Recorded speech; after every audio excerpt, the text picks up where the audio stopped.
Hey guys, and welcome back to the FitPro Daily. This week is all about how to get your website set up or how to improve your website's performance, generating you more leads. Yesterday wasn't a guest interview for a change, it was me giving you a free webinar that I did on the 5 steps to launching your website. So if you want to go back and check that video out, make sure you do click these links here.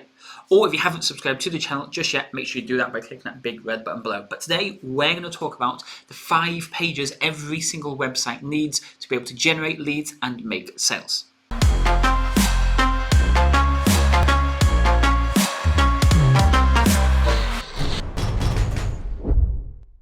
Okay, let's get started. The first page that we're going to really focus on after obviously the home page is your about page. Now when people come to your website, they're here to learn more about your service, to see if they can trust your service and to make sure that what you can offer is the right type of service for them. And what this means is they need to get to know you, your business and how you work. So on your about page, you don't want to be talking about the type of things that you did at college or at school or why you're so good on playing on the Xbox. You need to be sharing with them why your fitness business is right for them. It's about the about section is why your business is right for them. So we need to consider these things, okay? So you'd be talking about the type of people you work with, the type of people you've got the results, maybe why you started working with this type of person. So when the reader is actually reading through this about page, they can relate to it a lot. So they understand why you set this up, they understand how your processes work, they understand how you get results. That builds a lot of trust, it shows that you deliver a lot of value, and it of course turns that person into a lead. So the first page we definitely need to have on your website is the about page, but remember, it's not about you, it's about the person reading the page. Okay, let's get started with page 2. So in the first one we looked about the about section. This was convincing the viewer, the person that's reading this page, that they are in the right place and you are the right type of person for them. You've showed them why you got started, how you help people, the things that you tend to do, your processes, the type of people you work with, how you get these people results. And they've read it and they started to trust you and they're starting to believe that you can help them. Now we need to add in a success stories, which is going to be page number 2. Now on this success stories, we need to cover every single different angle. So we need to have images, we need to have text, and we need to have audio and video, because people learn, people read stuff, people take knowledge in different forms. And they could be on their phone, they could be on a laptop, they could be reading it from afar because they're just watching over somebody else's shoulder. So we have to consider a load of different options.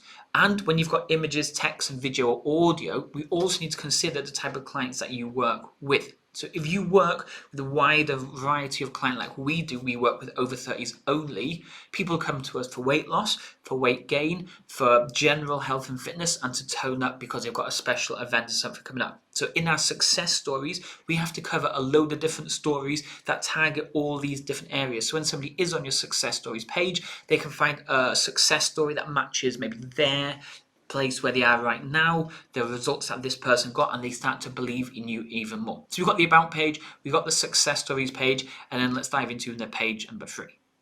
Okay, let's jump into page number 3. And as you can guess, we're following along a nice little sequence. The about stage to warm them up, get them interested. The success stories page to convince them that they can get results with you. And then the next page they're going to be looking for is obviously going to be the services page, or how they can work with you page. Now this page shouldn't do a lot of talking, okay? It's built up a lot of interest already by going through these additional pages, or you're on a one-page website, they've scrolled through these initial steps. And then when it comes to the services pages, you want to be quite brief about what the program is. You don't really want to include any prices, but the main aim is to grab some sort of details from them. So in other words, we need to turn this person into a lead. So if you've got 2 or 3 different programs that you want to sell, have the headline, have a brief about each thing, tell them kind of what it's about and what type of results do you get and who it's really for, and then instantly then send me more information, or how do I get involved, or I'd like to know more buttons. Okay, we need buttons that pop up to get the information that we need from them. They click the link, they give you their details, they then become a lead. And let's say if you've only got one product, then your page needs to be a little bit longer. But as we go through that page, there's a number of opportunities or a number of buttons for them to leave their details and become a lead. So we've got the about page 1, we've got success stories page 2, and then we've got your services, which is page 3. Okay, let's dive into page number 4. the leads know all about you, or the prospect knows all about you in the about section. They've seen your success stories. They know the type of results that you can get. They've seen your services, but maybe they didn't feel confident clicking that send me more information button. Maybe they just want to reach out, find out a little bit more about you, ask you a couple of questions before they give all their details or whatever. So the next page is going to be the contact page. And with the contact page, it needs to be so easy to find, because during that about section, there could be a number of buttons there. They've read enough on the about section. They just want to go to that contact page. Everybody knows a website has a contact page. So you need to make this contact page, this contact button, wherever they need to go, super clear, super obvious, so it's not difficult to find, and they can be directed to that page instantly. So on the about page, make sure in the menu it says contact us. On the services page, on the success stories, even on the service page itself, where you have opportunities for them to leave their details, make sure you still have a contact us page. You'd be surprised by the number of people who don't click those buttons and go through the contact page and actually reach out via Messenger, via the onboard chat you have on your website, or the actual contact form itself. Or the people that just reach out via the phone, they see your phone number, they give you a call, you ask them, how did you find out about us? And they'll just say, I'm on your website now. So page number 4 is have a contact page. Okay, let's dive into the final page. Now this one is a little bit different, because this one is all about warming up leads in a different way, impressing Google, and actually having a place for your traffic or your viewers to actually go to first before they read the rest of these pages. And what I'm actually talking about is a blog. Now before we dive into what we're going to talk about with the blog itself, Google search engines of any sort like fresh, recently updated or updated websites. That means if you're adding a blog once a week, this is classed as updating your website. Google will then come back and crawl your website for more information.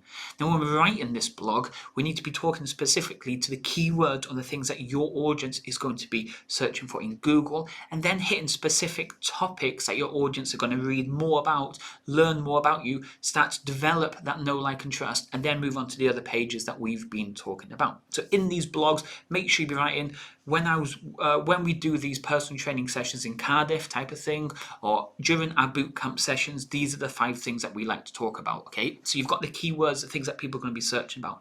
That tells the search engines that this blog is specific for what the person is searching for. The person then reads through the blog, they get to know a little bit about you, they then move on to the other pages that we've been talking about.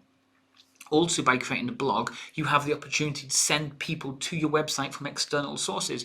You write the blog post, you share it on Facebook. You write the blog post, you share it in your emails. You share it on all your social media channels. You share it wherever you can. You're giving a light intro to the blog in these places, and then you redirect people to the website. That's you then turning your website into a lead generating machine, because you're bringing people in, the website's convincing them to do what you need them to do, give you their details. You can then chase this person up and they become a lead. So the 5th and final page is have a blog page on your website, and try and do, if you can, at the very least, 1 new blog every month. If you can, 1 a week, or if you like us at Fit Pro Lead Gen, we try and do 1 every single day.